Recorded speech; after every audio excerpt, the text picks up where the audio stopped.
بسم اللہ الرحمن الرحیم۔ السلام علیکم سامعین، آپ دیکھ رہے ہیں ماسٹر جی نیٹ ورک۔ آج ہم اپنے نئے لیکچر کے ساتھ حاضر خدمت ہیں۔ آج ہم اردو قواعد میں کلام تام اور کلام ناقص کا مطالعہ کریں گے۔ کلام تام وہ کلام جسے پڑھ کر پورا مطلب سمجھ میں آ جائے، جیسے ہمیشہ خدا پر بھروسہ رکھو، اچھے بچے ہمیشہ سچ بولتے ہیں۔ اس کلام کو پڑھ کر ہمیں پورا مطلب سمجھ آ رہا ہے، لہٰذا یہ کلام تام ہے۔ کلام ناقص وہ مرکب ہے جسے پڑھ کر پورا مطلب سمجھ میں نہ آئے، مثلاً اختر کی کتاب، نیک لڑکا، 10 سیب وغیرہ۔ اس کلام کا مکمل مطلب ہمیں سمجھ نہیں آ رہا کہ اختر کی کتاب پرانی ہے یا نئی، یا کون سی کتاب ہے، نیک لڑکا کون ہے، 10 سیب کس کے ہیں، لہٰذا یہ کلام ناقص کہلاتا ہے۔ اب ہم مرکب ناقص کی اقسام پڑھیں گے۔ اس کی پہلی قسم ہے مرکب اضافی۔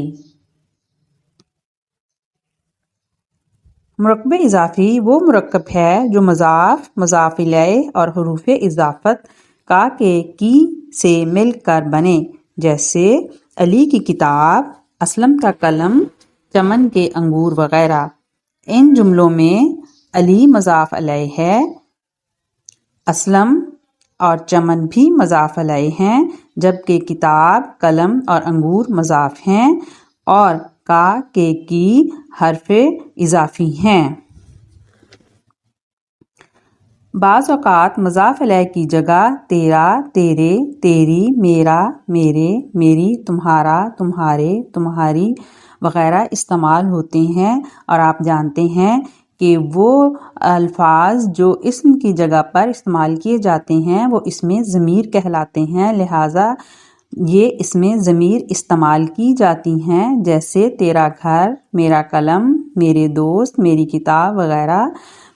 فارسی اور عربی مرکبات اضافی بھی اردو میں استعمال ہوتے ہیں۔ ایسی صورت میں مضاف پہلے آتا ہے اور مضاف الیہ بعد میں، جیسے قابل قدر، رسول اللہ صلی اللہ علیہ وآلہ وسلم۔ ایسی صورت میں فارسی مرکبات میں مضاف کے آخری حرف کے نیچے زیر، اور عربی مرکبات میں زیر کے علاوہ بعض اوقات مضاف الیہ کے شروع میں الف لام حرف اضافت کا کام دیتا ہے۔ قومی ترانے کا مصرع ہے قوت اخوت عوام، تو ان کے نیچے جو زیر ہے قوت کے نیچے اور اخوت کے نیچے، یہ کی کا مطلب دیتے ہیں، جیسے عوام کی قوت، عوام کی اخوت۔ اب ہم آتے ہیں مرکب توصیفی پر۔ ایسے مرکبات جو اسم صفت اور موصوف سے مل کر بنتے ہیں، انہیں گرامر کی زبان میں مرکب توصیفی کہا جاتا ہے، جیسے نیک لڑکا، سرخ پھول، سیاہ رات وغیرہ۔ یہاں نیک، سرخ اور سیاہ اسم صفت ہیں اور لڑکا، پھول اور رات موصوف ہیں۔ اب آتے ہیں ہم مرکب ناقص کی تیسری قسم مرکب عطفی پہ۔ مرکب عطفی وہ مرکب ہے جو معطوف علیہ حرف عطف اور معطوف سے مل کر بنتا ہے، اسے گرامر کی زبان میں مرکب عطفی کہتے ہیں، جیسے چاند اور سورج، پہاڑ اور دریا، نیک و بد، جسم و جاں۔ یہاں چاند، پہاڑ، نیک اور جسم معطوف علیہ ہیں، سورج، دریا، بد اور جاں معطوف ہیں، اور واو اور حروف عطف ہیں۔ جملہ ہے 4 دن کی چاندنی ہے، پھر اندھیری رات ہے۔ اس جملے میں پھر بھی حرف عطف ہے۔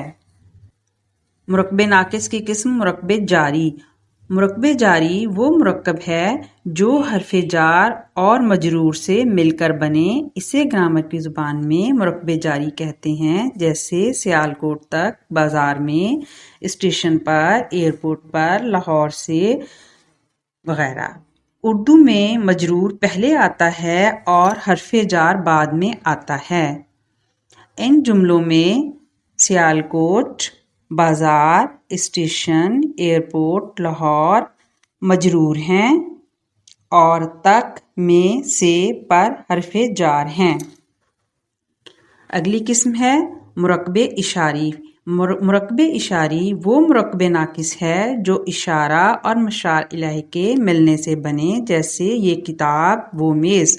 یہاں یہ اور وہ اس میں اشارہ ہیں اور کتاب اور میز مشار الیہ ہیں۔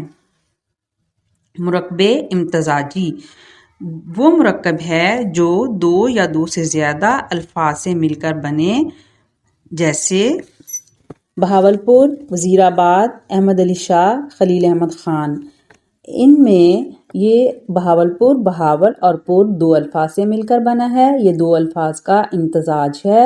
وزیر آباد بھی اسی طرح دو الفاظ کا امتزاج ہے۔ احمد علی شاہ تین الفاظ کا امتزاج ہے، نام ایک ہی ہے۔ خلیل احمد خان بھی تین الفاظ کا امتزاج ہے۔ تو وہ لفظ جو دو یا دو سے زیادہ الفاظ کے امتزاج سے بنے اسے مرکب امتزاجی کہتے ہیں۔ مرکب موضوع یہ دو لفظوں کا مجموعہ ہوتا ہے جس میں ایک بامعنی لفظ کے ساتھ دوسرا بھی بامعنی لفظ ہی ہوتا ہے۔ یہ لفظ دوسرا لفظ بات میں زور پیدا کرنے کے لیے یا کسی اور ضرورت کی خاطر استعمال کیا جاتا ہے، اس کو مرکب موضوع کہتے ہیں۔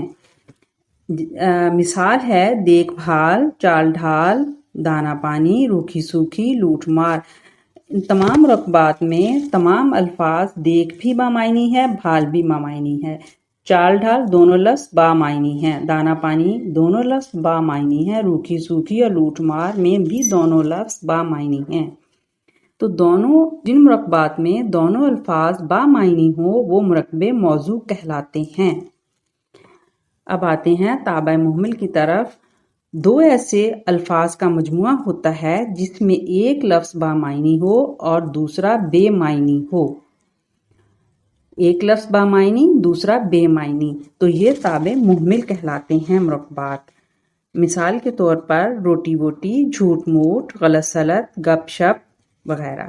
اس مجموعے میں بے معنی لفظ تابع کہلاتا ہے اور دوسرا بامعنی لفظ متبوع کہلاتا ہے، یعنی بے معنی لفظ تابع اور بامعنی لفظ متبوع۔ ان مرکبات میں ووٹی، موٹ، سلط، شپ یہ تابع ہیں اور بامعنی لفظ متبوع کہلاتے ہیں، مثلا روٹی، جھوٹ، غلط، گپ یہ متبوع کہلاتے ہیں۔ یہ بامعنی الفاظ ہیں اور متبوع کہلاتے ہیں، اور بے معنی الفاظ تابع کہلاتے ہیں۔ تو سامعین، آج ہم نے کلام تام اور کلام ناقص پڑھا اور ہم نے مرکب ناقص کی اقسام پڑھی، مثالوں کے ساتھ ان کی وضاحت کی۔ یقیناً آپ کو ہمارا لیکچر سمجھ آ گیا ہوگا۔ آپ ہمارے لیکچر کو سنیے گا اور اسے شیئر کیجیے گا، لائک کیجیے گا اور ہمارے چینل کو سبسکرائب کیجیے گا۔ آپ کا بہت شکریہ۔ اللہ حافظ۔